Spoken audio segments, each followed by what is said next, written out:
영국이 발칵 뒤집혔습니다. 롤스로이스, 100년 역사의 영국 자존심, 세계 최고급 자동차와 항공 엔진으로 대영 제국의 위상을 상징해온 그 이름이 이번엔 원전을 들고 나왔습니다. 영국 정부가 전폭 지원하는 소형 모듈 원전 롤스로이스 SMR. 그런데 그 원전의 핵심 기자재를 만드는 나라가 영국이 아니었습니다. 한국이었습니다. 두산 에너빌리티. 2020년 부도 직전까지 몰렸던 그 회사가 영국 원전의 심장을 만들게 됐습니다. 그 충격적인 전말을 지금 공개합니다.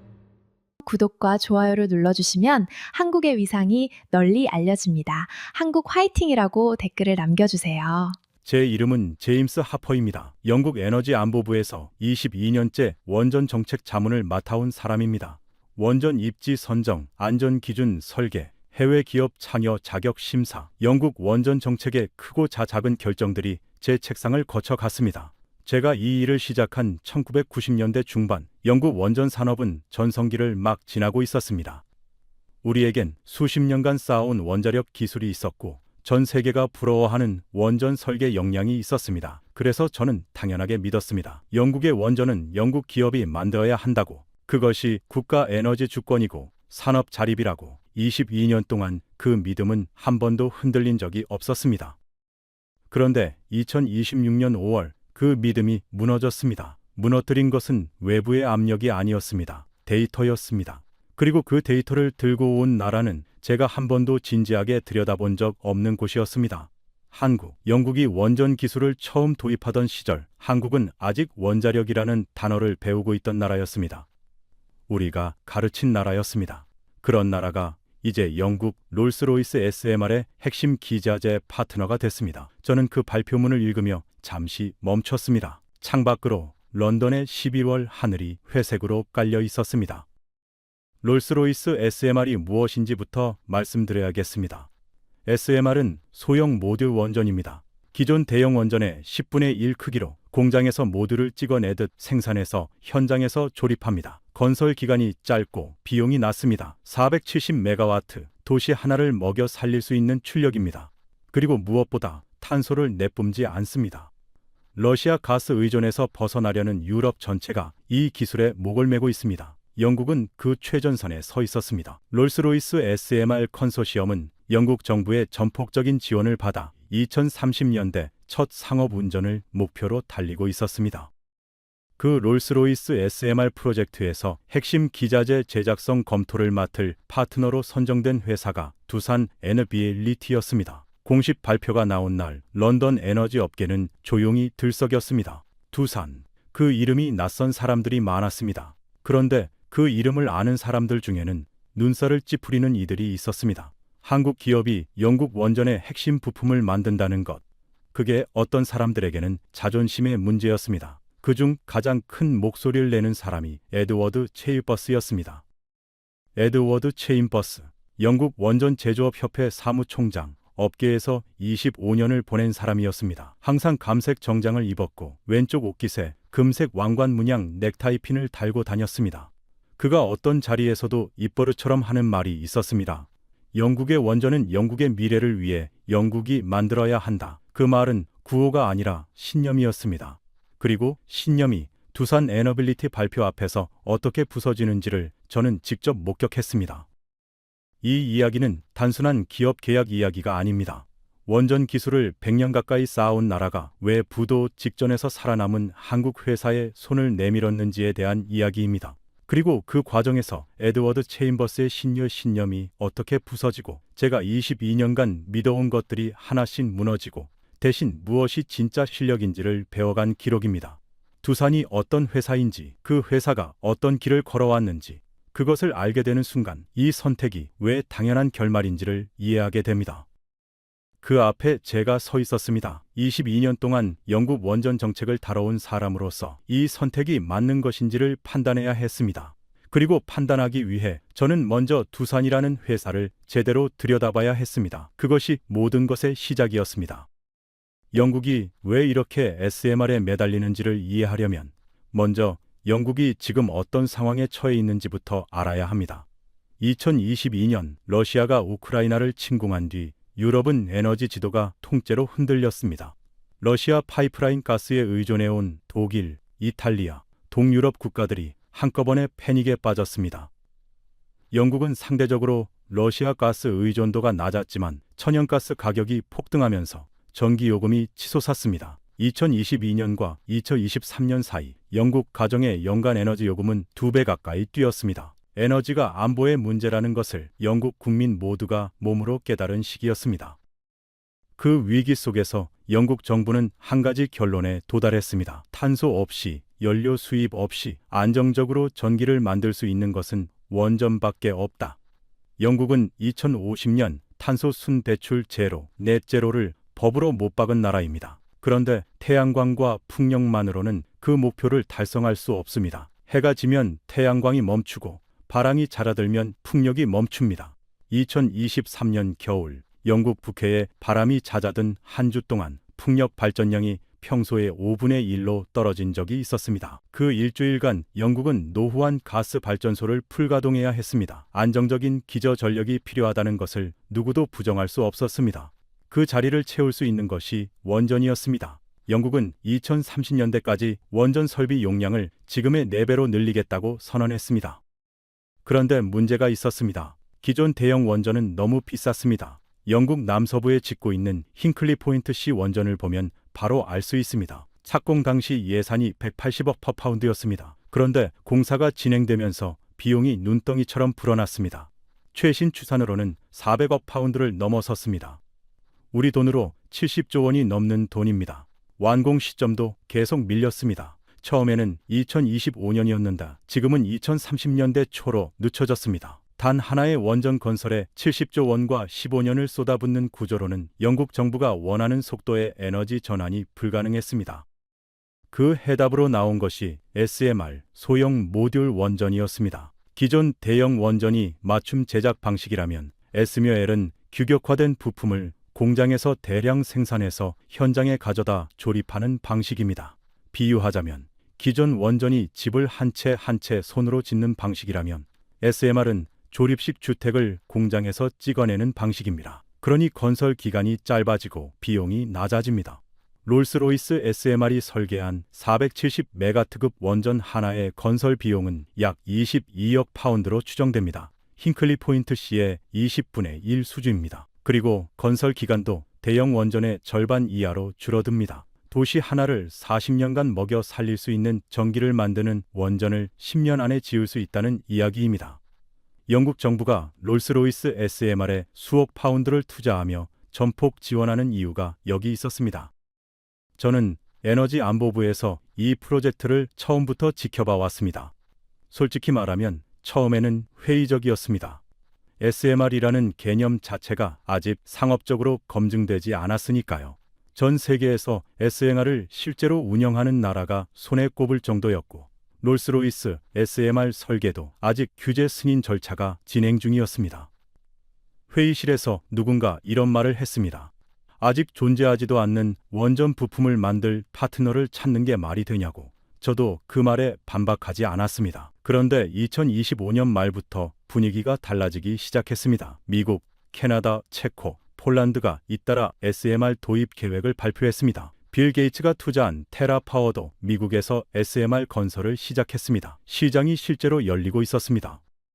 그리고 2026년 봄 롤스로이스 SMR이 중요한 결정을 내렸습니다. 영국 윌파와 체코 테물린에서 추진하는 SMR 프로젝트의 핵심 기자재, 원자로 본체를 포함한 주요 부품들을 누가 만들 것인지를 결정하는 제작성 검토 파트너를 선정한 것입니다. 이 파트너가 사실상 기자재 공급망의 첫 번째 문을 여는 자리였습니다.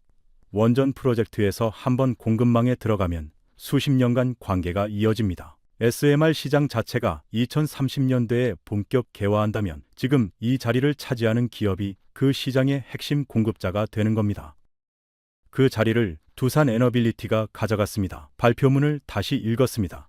두산 에너빌리티, 경남 창원에 본사를 둔 한국 기업, 원자로, 증기 발생기, 압력 용기 등 원전 핵심 기기를 만드는 회사. 저는 그 회사의 이름 옆에 적힌 한 문장에 시선이 멈췄습니다. 2020년 워크아웃 신청, 2022년 졸업, 부도 직전까지 갔다가 살아난 회사가 롤스로이스의 파트너가 됐습니다. 어떻게 이런 일이 가능한 건지 저는 그 이력이 무슨 의미인지를 제대로 이해하고 싶었습니다. 그리고 그 이해의 과정에서 에드워드 체인버스를 만나게 됩니다. 에드워드 체인버스를 처음 만난 건 런던 웨스트민스터 근처 싱크탱크 세미나였습니다. 영국 원전 공급망 자립을 주제로 한 자리였습니다. 그가 연단에 서는 순간 분위기가 달라졌습니다. 키가 크고 어깨가 넓었습니다. 항상 감색 정장이었고 왼쪽 옷깃에는 금색 왕관 문양 넥타이 핀이 달려 있었습니다. 그 핀이 조명을 받아 반짝였습니다. 그는 단상에 서서 청중을 천천히 둘러본 뒤 말을 시작했습니다. 영국의 원전은 영국의 미래를 위해 영국이 만들어야 합니다. 그 한 문장으로 강연장이 조용해졌습니다. 에드워드는 영국 원전 제조업 협회 사무총장이었습니다. 버밍엄 출신으로 케임브리지에서 공학을 전공하고 25년간 영국 원전 산업에 몸담아온 사람이었습니다. 그가 맡은 역할은 영국 내 원전 기자재 제조 기업들의 이익을 대변하는 것이었습니다. 그에게 원전은 단순한 에너지 설비가 아니었습니다. 영국 제조업의 자존심이었고 수만 개의 영국 일자리가 달린 문제였습니다. 그래서 그는 해외 기업이 영국 원전 사업에 들어오는 것을 본능적으로 경계했습니다. 특히 아시아 기업에 대해서는 더 그랬습니다. 두산 에너빌리티 발표가 나온 다음 날 에드워드가 저에게 직접 연락해 왔습니다. 만나자는 거였습니다. 우리는 의회 근처 카페에서 마주 앉았습니다. 빗속의 런던 아침이었습니다. 그가 자리에 앉으며 왕관핀을 손가락으로 한번 만졌습니다. 습관이었습니다. 긴장하거나 확신이 강할 때 나오는 동작이었습니다. 하퍼, 이번 발표 봤어? 저는 고개를 끄덕였습니다. 그가 말을 이었습니다. 나는 이게 잘못된 방향이라고 생각합니다. 영국 원전의 핵심 기자재를 한국 회사에 맡긴다는 게 말이 됩니까? 롤스로이스가 판단을 잘못한 겁니다. 저는 대답 대신 커피를 한 모금 마셨습니다. 그의 논리가 어디로 향하는지를 먼저 들어야 했습니다. 그의 첫 번째 논리는 경험이었습니다. 한국이 기존 대형 원전 기자재를 만들어 온 건 알고 있습니다. 그런데 SMR은 다릅니다. 모듈식 설계, 소형화된 부품, 완전히 새로운 제조 기준이 필요합니다. 두산이 SMR 분야에서 실적이 있습니까? 없습니다.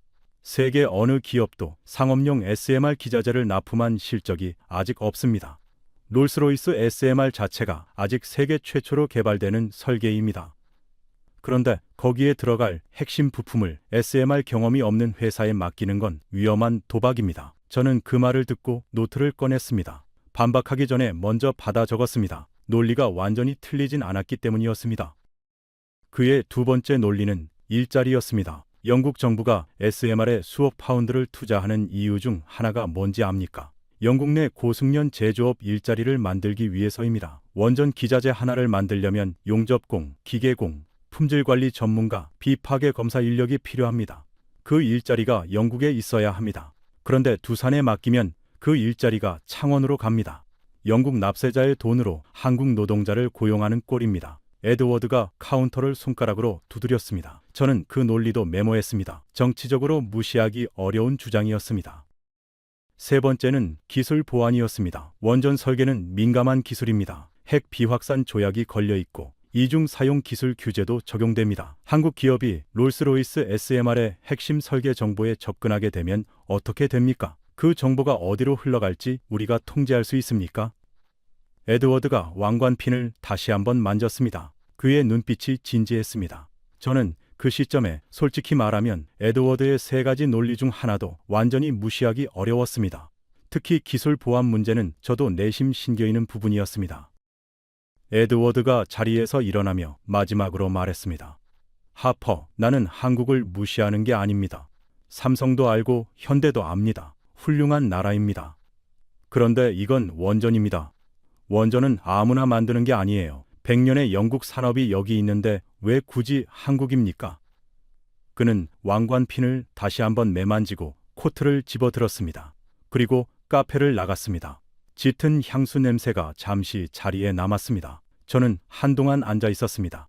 창밖으로 웨스트민스터 거리에 빗방울이 내리기 시작했습니다. 그의 말이 귓가에 맴돌았습니다. 왜 굳이 한국입니까? 그 질문의 답을 저는 아직 갖고 있지 않았습니다. 그리고 그 답을 찾기 위해 저는 한 사람을 만나야 했습니다. 에드워드를 만나고 사흘 뒤였습니다. 저는 롤스로이스 SMR 측에 연락해서 두산 에너빌리티 담당자를 소개받았습니다. 그가 박민준이었습니다. 두산 에너빌리티 영국 파트너십 팀장, 경상남도 창원 출신으로 두산 에너빌리티 본사에서 원전 기자재 엔지니어링을 10년 하다가 영국에 파견 나온 사람이었습니다. 30 중반으로 보이는 나이에 조용한 인상이었습니다. 우리는 런던 시티 지역의 작은 회의실에서 마주 앉았습니다. 그가 노트북을 열었습니다. 첫 슬라이드에 두산 에너빌리티 원전 기자재 납품 실적이 나열되어 있었습니다. 저는 첫 장을 보면서 에드워드의 말을 떠올렸습니다. 두산이 SMR 경험이 있냐고 했을 때 저도 속으로 같은 의문을 품었습니다.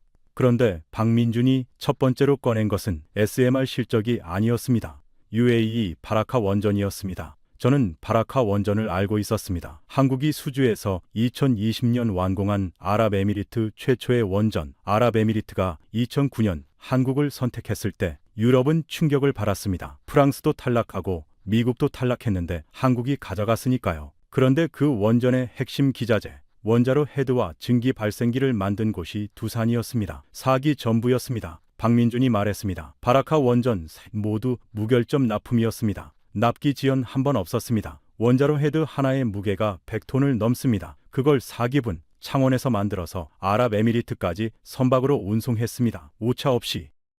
저는 고개를 끄덕였습니다. 그리고 에드워드의 논리를 그대로 꺼냈습니다. 맞습니다. 바라카는 대형 원전입니다. 그런데 SMR은 다릅니다. 완전히 새로운 설계에 새로운 제조 기준이 필요합니다.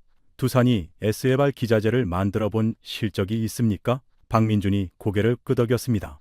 맞습니다. 두산이 상업용 SMR 기자재를 납품한 실적은 없습니다. 세계 어느 회사도 없습니다. 롤스로이스 SMR은 현재 개발 중인 설계이니까요. 그런데 하퍼 자문관님, 한 가지 여쭤봐도 되겠습니까? 저는 고개를 끄덕였습니다. 박민준이 말했습니다. SMR의 핵심 기자재가 대형 원전보다 만들기 쉬울 거라고 생각하십니까?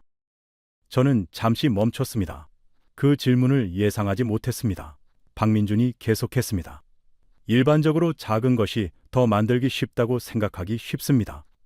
그런데 원전 기자재는 반대입니다. 더 작고 높은 출력 밀도를 가지려면 부품의 정밀도가 훨씬 높아야 합니다. 소형화할수록 오차 허용 범위가 좁아집니다. 예를 들어 압력 용기, 대형 원전의 압력 용기는 두께 20cm 이상의 강판을 여러 조각 용접해서 만듭니다. 그런데 SMR에서는 용접 부위 자체를 최소화해야 합니다. 용접 부위가 많을수록 미세 균열 가능성이 높아지기 때문입니다. 그래서 가능하면 일체형으로 만들어야 합니다. 박민준이 다음 슬라이드를 올렸습니다. 두산 에너빌리티의 일체형 대형 단조 기술 자료였습니다. 저는 그 슬라이드에 눈이 멈췄습니다. 두산은 두께 30cm 이상의 초대형 강판을 용접 없이 단일 소재로 성형하는 기술을 보유하고 있었습니다. 단조 기술이라고 불리는 것이었습니다. 쉽게 말해 강철 덩어리를 마치 점토 빗듯이 압력으로 원하는 형상으로 만드는 방식입니다. 이 기술을 가진 회사가 전 세계에 몇 군데나 됩니까? 저는 물었습니다. 박민준이 대답했습니다. 원전 기자재 수준의 대형 단조 기술을 갖춘 회사는 전 세계에 10손가락 안에 꼽힙니다. 일본 재팬 스틸웍스, 프랑스 크레저 기계, 그리고 두산 에너빌리티입니다. 이 기술이 SMR 핵심 기자재 제조의 전제 조건입니다. 두산의 창원 공장에는 세계 최대 규모의 단조 프레스가 있습니다. 17,000톤급입니다. 이것을 갖춘 원전 기자재 회사가 전 세계에 몇 없습니다. 영국에는 이 기술을 보유한 회사가 현재 없습니다. 박민준이 그 말을 덧붙였을 때 저는 잠시 말이 없었습니다. 창밖으로 런던 시티의 유리 빌딩들이 보였습니다. 저는 에드워드가 영국의 미래를 위한 영국 원전을 외칠 때 그 실제 제조 능력이 지금 영국에 있는지를 한 번도 진지하게 확인해 본 적이 없었다는 것을 그 순간 깨달았습니다. 저는 그 말을 받아 적었습니다. 에드워드가 말한 경험의 문제가 사실은 이렇게 재정의되는 것이었습니다. SMR 경험이 있냐 없냐의 문제가 아니라 SMR을 만들 수 있는 기반 기술이 있냐 없냐의 문제였습니다. 그리고 그 기반 기술에서 두산은 이미 세계 최상위 그룹에 있었습니다. 박민준이 말을 이었습니다. 미국 AP1000 원전 기자재도 두산이 납품했습니다. 웨스팅하우스와 30년 이상 협력 관계입니다. 핀란드 올키루오토 3호기 기자재도 두산 제품이 들어갔습니다. 올킬루오토는 유럽에서 가장 까다로운 원전으로 알려져 있었습니다. 유럽 기준을 통과한 기자재를 이미 납품했다는 뜻이었습니다. 저는 그날 회의를 마치고 에드워드에게 메시지를 보냈습니다. 박민준을 만났습니다. 몇 가지 확인하고 싶은 게 생겼습니다. 에드워드가 바로 답장을 보냈습니다. 어떤 확인이요? 저는 잠시 고민하다가 이렇게 썼습니다. 경험의 정의에 대해서입니다. 롤스로이스가 두산을 선택한 이유가 단순히 가격 때문이 아닐 수 있다는 걸 저는 처음으로 생각하게 됐습니다. 에드워드가 한참 뒤에 답장을 보냈습니다. 만납시다. 그 답장에는 평소와 다른 무게감이 있었습니다. 그리고 그 다음 만남에서 에드워드는 두 번째 카드를 꺼냈습니다. 에드워드와의 두 번째 만남은 웨스트민스터 근처 펍이었습니다. 저녁 시간이었습니다. 그가 먼저 와서 파인트 잔을 앞에 두고 기다리고 있었습니다. 왕관핀이 조명 아래 빛났습니다. 저는 맞은편에 앉았습니다. 에드워드가 단도직입으로 말했습니다. 하퍼, 단조길 이야기 들었습니다. 두산이 대형 단조 설비를 갖고 있다는 거 인정합니다. 그런데 그게 이번 결정을 정당화하지는 않습니다. 저는 기다렸습니다. 그의 두 번째 논리가 나올 차례였습니다. 에드워드가 잔을 한 모금 마시고 말을 이었습니다. 영국 납세자가 이 원전에 수억 파운드를 투자하고 있습니다. 영국 정부가 롤스로이스 SMR을 밀어주는 이유가 뭡니까? 에너지 독립, 그리고 영국 제조업 부활입니다. 그런데 핵심 기자재를 한국 창원에서 만들어 배로 가져오면 영국 제조업 부활이 어디에 있습니까? 영국 납세자의 돈으로 창원 공장 가동률을 높여주는 겁니다. 그가 테이블을 손가락으로 두드렸습니다. 이번엔 리듬이 빨랐습니다. 우리 선거구 국회의원들이 이걸 어떻게 보겠습니까? 버밍엄, 셰필드, 선더랜드 지역구에서 제조업 일자리를 약속하며 뽑힌 사람들이요. 저는 그 논리를 부정하기 어려웠습니다. 정치적으로는 매우 설득력 있는 주장이었습니다. 저는 박민준에게서 들은 내용을 정리하며 말했습니다. 맞습니다. 영국 내 제조가 이상적입니다. 그런데 에드워드, 한 가지 확인해봐야 할 것이 있습니다. 지금 영국에 원전 핵심 기자재를 만들 수 있는 회사가 실제로 얼마나 있습니까? 에드워드가 잔을 내려놓았습니다. 있습니다. 셰필드 포지마스터터가 있고 롤스로이스 자체 제조시설도 있고. 저는 고개를 끄덕였습니다. 그리고 물었습니다. 셰필드 포지마스터즈가 원전 압력용기 일체형 단조를 할 수 있습니까? 에드워드가 잠시 멈췄습니다. 그 침묵이 무엇을 의미하는지 저는 알았습니다. 영국 원전 제조업의 현실이었습니다. 1980년대 대처 정부의 민영화 이후 영국 중공업은 빠르게 공동화됐습니다. 원전 기자재 제조 기업들이 문을 닫거나 해외로 넘어갔습니다. 2000년대에 영국 정부가 원전 르네상스를 외쳤을 때 정작 그 원전을 만들 국내 공급망이 사라진 뒤였습니다. 그래서 힌클리 포인트 C도 프랑스 EDF가 짓고 있습니다. 영국의 미래를 위한 영국 원전을 외치는 에드워드도 알고 있을 겁니다. 영국 최대 원전이 지금 프랑스 회사 손에 있다는 것을요. 셰필드 포지마스터즈는 2020년대 초 부도를 맞았다가 정부 지원으로 겨우 살아남았습니다. 지금은 소규모 단조 작업은 가능하지만 원전 압력용기 수준의 초대형 일체형 단조는 영양 밖이었습니다. 에드워드가 말했습니다. 그래서 영국이 더 투자해야 합니다. 두산에 맡기는 대신 영국 기업을 키워야 한다는 겁니다. 저는 그 말을 들으면서 박민준이 해준 말이 떠올랐습니다. 저는 에드워드에게 물었습니다. 그 기술을 키우는데 몇 년이 걸립니까? 에드워드가 대답하지 않았습니다. 저는 계속했습니다.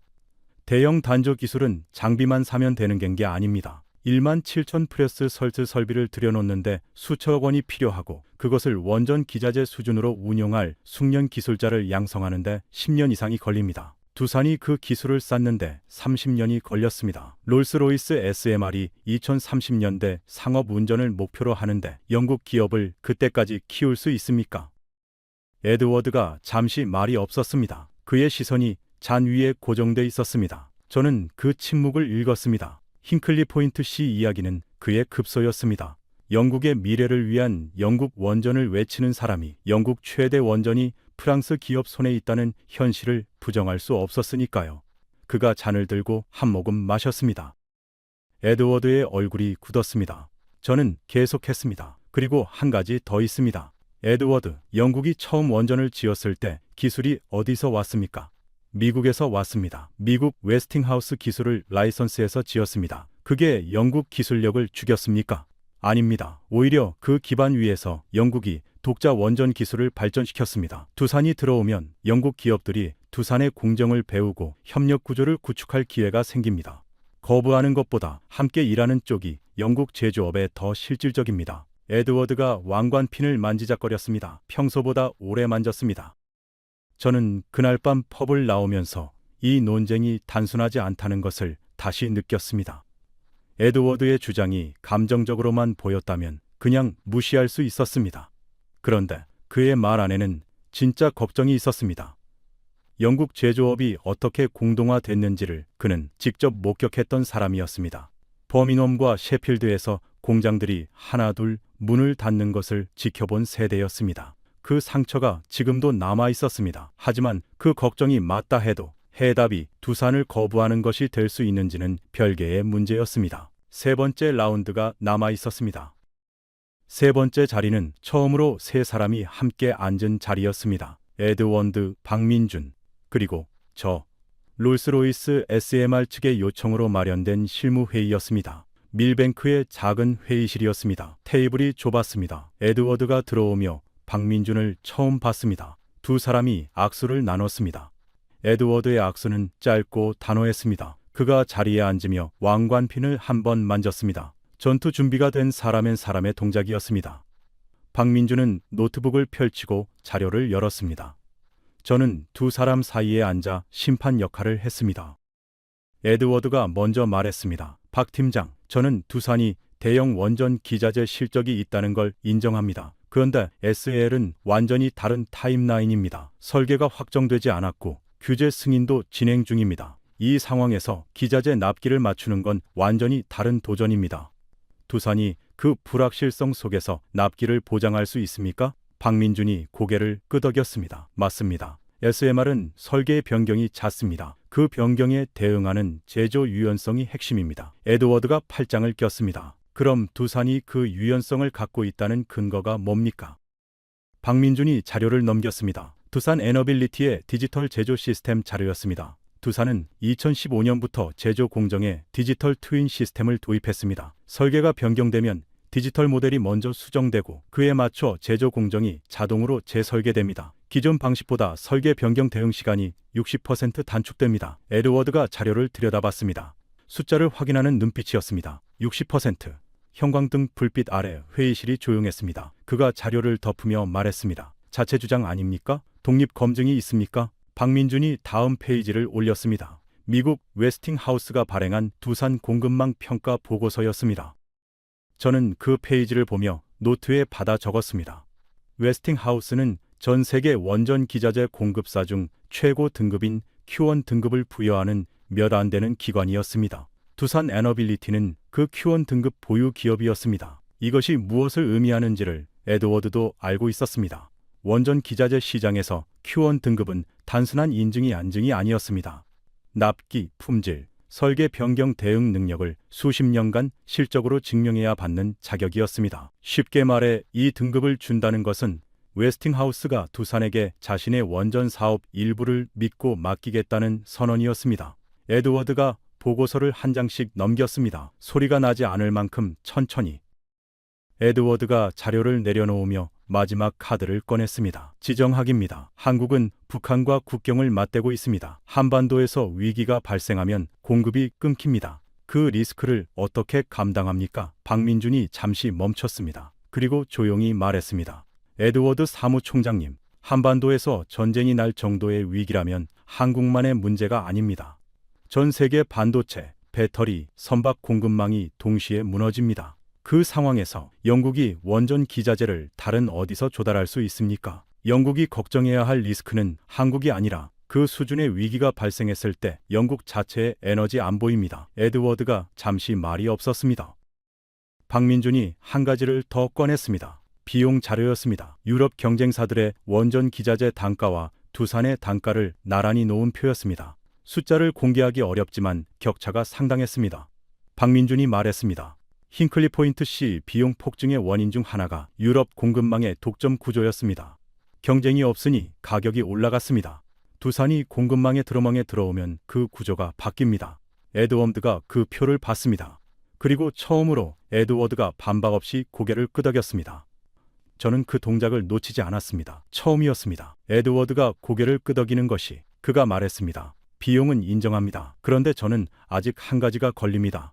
두산이라는 회사가 어떤 회사인지입니다. 기술도 있고 실적도 있다고 칩시다. 그런데 그 회사가 2020년에 부도 직전이었다는 사실이 마음에 걸립니다.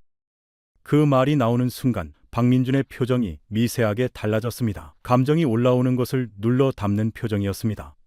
노트북을 덮으며 그가 천천히 말했습니다. 에드워드 사무총장님, 그 이야기를 꺼내주셔서 오히려 감사합니다. 그게 이 자리에서 제가 가장 하고 싶었던 이야기입니다. 두산이 2020년에 어떤 상황이었는지, 그리고 그 상황에서 그 회사가 어떻게 버텼는지 저는 그 순간을 기다리고 있었습니다. 세 번의 라운드가 끝나고 이제 진짜 이야기가 시작될 참이었습니다. 박민준이 잠시 말이 없었습니다. 노트북 화면을 끄고 테이블 위에 두 손을 올려놓았습니다. 저는 그 동작을 봤습니다. 자료를 치우고 사람으로 말하겠다는 신호였습니다. 에드워드도 그것을 느꼈는지 팔짱을 풀었습니다. 회의실이 조용해졌습니다. 박민준이 입을 열었습니다. 에드워드 사무총장님, 제 아버지 이야기를 해도 되겠습니까? 에드워드가 고개를 끄덕였습니다. 그게 이 자리에서 어떤 역할을 하는지 아직 모르는 표정이었습니다. 박민준이 말했습니다. 아버지는 두산중공업에서 30년을 일하셨습니다. 창원 공장에서 원전 압력용기 용접을 전문으로 하셨어요. 아시다시피 원전 압력용기 용접은 아무나 못합니다. 두께 20cm 이상의 강판을 단 한 번의 결함도 없이 이어야 합니다. 용접 부위 하나에서 미세 균열이 생기면 원전 전체가 멈춥니다. 아버지는 그 일을 30년 동안 하셨습니다. 같은 동작을 수만 번 반복하면서 오차를 0에 가깝게 줄여온 사람이었습니다. 비파괴 검사에서 한 번도 불합격이 없으셨다고 들었습니다. 저는 어릴 때 아버지의 손을 잡으면 손바닥이 항상 거칠었던 기억이 납니다. 명절에 친척들이 모이면 아버지는 손을 테이블 밑에 감추셨습니다. 부끄러우셨던 것 같습니다. 그런데 저는 그 손이 무엇을 만들었는지 이제 압니다. 에드워드가 잔을 내려놓았습니다. 2020년이었습니다. 박민준이 계속했습니다. 두산중공업이 워크아웃을 신청했습니다. 코로나19로 전 세계 에너지 발주가 멈추면서 매출이 급감했고 회사가 유동성 위기에 빠졌습니다. 사내에서는 회사가 해체될 수도 있다는 이야기가 돌았습니다. 직원들 사이에 명예퇴퇴직 신청이 돌았습니다. 아버지 또래 베테랑 기술자들이 주요 대상이었습니다. 30년 경력이면 퇴직금이 상당했습니다. 주변에서 나가라고 권했습니다. 그런데 아버지는 거부하셨습니다. 저한테 전화를 주셨을 때 이렇게 말씀하셨습니다. 나는 남는다. 여기가 살아남으면 내 기술이 필요할 거다. 여기가 망하면 어차피 퇴직금도 없다. 그러니까 나는 남는다. 저는 그날 전화를 끊고 한동안 앉아 있었습니다. 창원이 서울에서 400km입니다. 아버지의 목소리가 평온했습니다. 두렵지 않으셨냐고 다시 전화를 드리지 못했습니다. 아버지만이 아니었습니다. 공장에 남은 기술자들이 있었습니다. 급여가 삭감됐습니다. 어떤 달은 무급휴직이었습니다. 그런데 그 사람들이 공장을 떠나지 않았습니다. 창원 공장 안에서 그들은 장비를 닫고 설비를 점검하고 기술 매뉴얼을 정리했습니다. 발주가 없는 시간 동안 다음 발주를 준비했습니다. 어떤 기술자는 자비로 용접훈련 교재를 만들었다고 들었습니다. 다음 세대에게 넘겨주기 위해서. 발주가 없어 용접봉을 잡지 못하는 날에도 손이 기술을 잊지 않도록 이론을 정리했습니다. 저는 당시 서울 본사에서 근무하면서 창원 공장 소식을 전해 들었습니다. 회사가 살아날지 모르는 상황에서 기술자들이 공장을 지키고 있다는 소식이었습니다. 에드워드의 표정이 굳어 있었습니다. 팔짱을 끼지 않은 채로. 2022년 두산 에너빌리티는 워크아웃을 졸업했습니다. 박민준이 말했습니다. 회사가 살아난 건 정부 지원도 있었지만 무엇보다 그 공장 안에 기술이 살아있었기 때문입니다. 창원군 공장에 남아있던 기술자들이 기술을 지켰습니다. 바라카 원전 기자재 납품 실적이 있었고 웨스팅하우스와의 협력 관계가 있었습니다. 회사가 흔들려도 그 기술은 사라지지 않았습니다. 그 기술이 지금 롤스로이스 SMR 파트너십의 근거입니다. 아버지가 남기로 한 그 선택이 지금 영국 원전의 심장을 만드는 회사를 살렸습니다. 박민준이 말을 마쳤습니다. 에드워드가 그를 바라봤습니다. 도전하는 눈빛이 아니었습니다. 뭔가를 다시 생각하는 눈빛이었습니다. 저는 그 눈빛을 알았습니다. 22년간 에너지 업계에서 제가 본 것 중 가장 말이 없어진 에드워드 체인버스였습니다. 박민준이 계속했습니다. 에드워드 사무총장님이 2020년 부도 직전 회사라고 하셨는데 그 말이 맞습니다. 그런데 그 위기 속에서도 공장을 떠나지 않은 사람들이 있었습니다. 그 사람들이 만든 기술이 바라카 4기를 완공시켰고 체코 원전 수주전에서 기자재 우선 협상 대상이 됐고 지금 롤스로이스의 문을 두드렸습니다. 부도가 그 기술을 없애지 못했습니다. 그리고 롤스로이스는 그 기술을 보고 파트너십을 선택했습니다.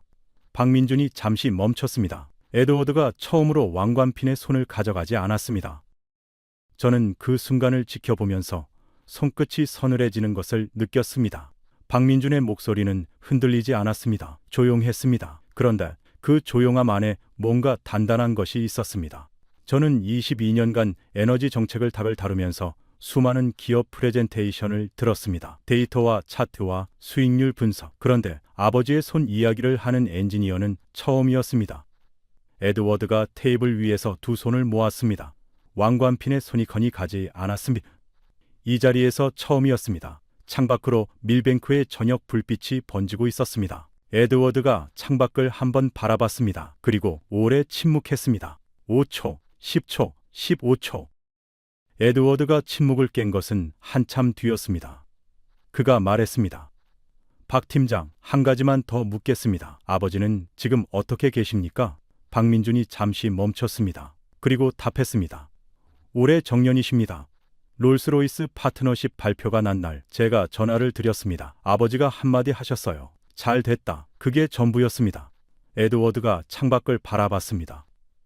런던의 저녁이 깊어가고 있었습니다. 그가 왕관핀을 천천히 손가락으로 만졌습니다. 그리고 이번엔 그냥 내려놓았습니다. 핀을 빼서 테이블 위에 내려놓은 것이 아니라 그냥 손을 내린 것이었습니다. 그 동작이 달랐습니다. 에드워드가 말했습니다. 하퍼, 나는 지금도 영국 기업을 키워야 한다고 생각합니다. 그 신념이 바뀐 건 아니에요. 그런데 지금 당장 롤스로이스 SMR에 필요한 기자재를 만들 수 있는 회사가 영국에 없다는 것도 인정합니다. 저는 그 말을 받아 적었습니다. 에드워드의 목소리에서 처음으로 공격성이 빠진 순간이었습니다. 그가 계속했습니다. 두산이 들어오면서 영국 기업들과 협력하는 구조를 만든다면 그게 장기적으로 영국 제조업에도 나쁠 게 없습니다. 처음부터 거부하는 것보다 함께 일하면서 기술을 쌓는 것이 맞을 수 있습니다. 나는 그 구조가 제대로 작동하는지를 지켜볼 겁니다. 박민준이 고개를 끄덕였습니다. 당연한 일입니다. 두산도 영국 기업들과 협력할 의향이 충분히 있습니다. 회의가 끝났습니다. 우리 세 사람이 같이 일어섰습니다. 에드워드가 코트를 집으며 박민준에게 말했습니다. 아버지 정년 축하드리십시오. 박민준이 짧게 고개를 숙였습니다. 에드워드가 먼저 회의실을 나갔습니다. 복도로 나가는 그의 뒷모습을 저는 잠시 바라봤습니다. 왕관핀이 코트 안으로 들어가 보이지 않았습니다. 저는 박민준과 잠시 서려 있었습니다. 박민준이 조용히 말했습니다. 자문관님, 감사합니다. 이 자리 마련해 주셔서. 저는 고개를 저었습니다. 내가 한 건 없습니다. 당신이 한 겁니다. 박민준이 노트북을 가방에 넣었습니다. 그의 손동작이 차분했습니다. 그로부터 사흘 뒤였습니다. 롤스로이스 SMR이 공식 발표를 냈습니다. 두산에너빌리티와의 전략적 파트너십 확정, 영국 윌파와 체코 테물린 SMR 프로젝트의 핵심 기자재 제작성 검토를 두산에너빌리티가 담당하며 향후 본계약으로 이어지는 우선 협상 지위를 부여한다는 내용이었습니다. 롤스로이스, 영국 자존심의 상징 같은 이름이 한국 기업의 이름 옆에 나란히 적혔습니다. 저는 그 보도자 자료를 읽으면서 발표문 맨 마지막 줄에 시선이 멈췄습니다. 롤스로이스 SMR CEO의 코멘트였습니다. 두산 에너빌리티는 세계 최고 수준의 원전 기자재 제조 역량을 갖춘 파트너입니다. 우리는 이 협력이 영국 원전의 새로운 장을 여는 시작이 되기를 기대합니다. 에드워드에게 그 발표를 전달했습니다. 그가 한참 뒤에 답장을 보내왔습니다. 짧았습니다. 지켜보겠습니다. 그게 전부였습니다. 저는 그 문자를 보며 생각했습니다. 에드워드 체인버스가 지켜보겠다는 말은 더 이상 막지 않겠다는 말과 같았습니다. 그는 마지막까지 영국의 미래를 위한 영국 원전을 포기하지 않았습니다. 그런데 지금 당장의 현실은 받아들였습니다. 25년간 그 신념을 지켜온 사람이 낼 수 있는 가장 솔직한 대답이었습니다. 박민준에게는 따로 문자를 보냈습니다. 발표가 났습니다. 아버지께 전해드리십시오. 박민준이 잠시 후 답장을 보냈습니다. 전화 드렸습니다. 아버지가 뭐라고 하셨는지 아십니까? 잘됐다. 이번에도 그 한마디였습니다. 저는 그 답장을 읽고 잠시 앉아 있었습니다. 30년을 공장에서 일하고 부도 위기에도 남아서 기술을 지키고 정년을 맞이한 사람의 반응이 잘됐다 두 글자였습니다. 그 두 글자 안에 얼마나 많은 것이 담겨 있는지 저는 알 것 같았습니다. 거칠었던 아버지의 손이 만든 것이 결국 영국까지 왔습니다. 아직 끝나지 않았습니다. 이것은 제작성 검토의 시작입니다. 본 계약까지는 더 긴 시간이 남아 있습니다. 에드워드는 지켜보겠다고 했고 저도 지켜볼 것입니다. 그런데 저는 이미 확신이 하나 생겼습니다. 기술은 위기가 증명합니다. 2020년 창원 공장에서 증명됐습니다. 부도 위기에 남은 사람들이 지킨 기술이 지금 영국 원전의 문을 두드리고 있습니다. 그리고 그 문이 열렸습니다. 발표가 난 다음 날이었습니다. 저는 에너지 안보부로 출근하는 대신 템스강 쪽으로 걸었습니다. 밀뱅크에서 강변을 따라 내려가면 람베스 다리가 나옵니다. 강바람이 차가웠습니다. 12월 런던의 아침이었습니다. 강 건너로 빅벤의 시계탑이 보였습니다. 안개가 살짝 끼어 있었습니다. 저는 다리 난간에 기대어 템스강을 바라봤습니다. 회색 물결이 조용히 흐르고 있었습니다. 22년간 에너지 정책을 다루면서 이 강을 지나치기를 수백 번은 했는데 이렇게 서서 바라본 건 처음인 것 같았습니다. 숨을 내쉬자 입김이 피어올랐습니다. 저는 한 가지를 생각하고 있었습니다. 에드워드 체인버스. 그가 결국 한 말, 지켜보겠습니다. 그 말이 자꾸 떠올랐습니다. 영국의 미래를 위한 영국 원전. 그 신념이 틀렸다고 저는 생각하지 않습니다. 영국이 자국 원전 제조 역량을 키워야 한다는 방향은 맞습니다. 그런데 그 방향이 옳다고 해서 지금 당장 그 역량이 있다는 뜻은 아니었습니다. 방향과 현실은 다릅니다. 에드워드는 평생 그 방향만 보다가 처음으로 지금의 현실을 받아들였습니다. 25년이 걸렸습니다. 그것이 쉬운 일이 아니라는 것을 저는 알았습니다. 저는 코트 주머니에서 노트를 꺼냈습니다. 지난 몇 달간 이 논쟁을 기록해온 노트였습니다. 에드워드와의 첫 만남부터 박민준의 데이터, 아버지 이야기까지 마지막 페이지를 펼쳤습니다. 그리고 한 문장을 썼습니다. 영국이 다시 원전을 켠다. 그 스위치를 한국이 만든다. 저는 그 문장을 쓰고 잠시 바라봤습니다. 과장이 아니었습니다. 롤스로이스 SMR의 핵심 기자재를 두산 에너빌리티가 만들게 됩니다. 영국 원전의 심장부에 한국 기술이 들어가는 것이었습니다. 그것이 어떻게 가능했는지를 저는 이제 압니다. 1993년 창원 공장이 처음 원전 기자재를 만들기 시작한 이후 30년, 바라카 4기, 웨스팅하우스 Q1 등급, 2020년 부도 위기에도 공장을 떠나지 않은 기술자들, 거칠어진 손바닥으로 30년을 버텨온 아버지들. 그 위에 쌓인 기술이 지금 롤스로이스의 문을 열었습니다. 한국이 원전 기술을 처음 배우던 나라였다는 것을 저는 알고 있습니다. 그런데 그 나라가 여금 영국의 기술을 공급하고 있습니다. 롤스로이스가 그 기술을 먼저 알아봤습니다. 에드워드보다 먼저 학생이 스승의 집에 기술을 놓고 가는 것과 같은 일이 벌어진 겁니다. 저는 그날 저녁 에드워드에게 전화를 했습니다. 그가 받았습니다. 에드워드, 오늘 강변에서 생각했습니다. 그가 말했습니다. 무슨 생각을요? 저는 말했습니다.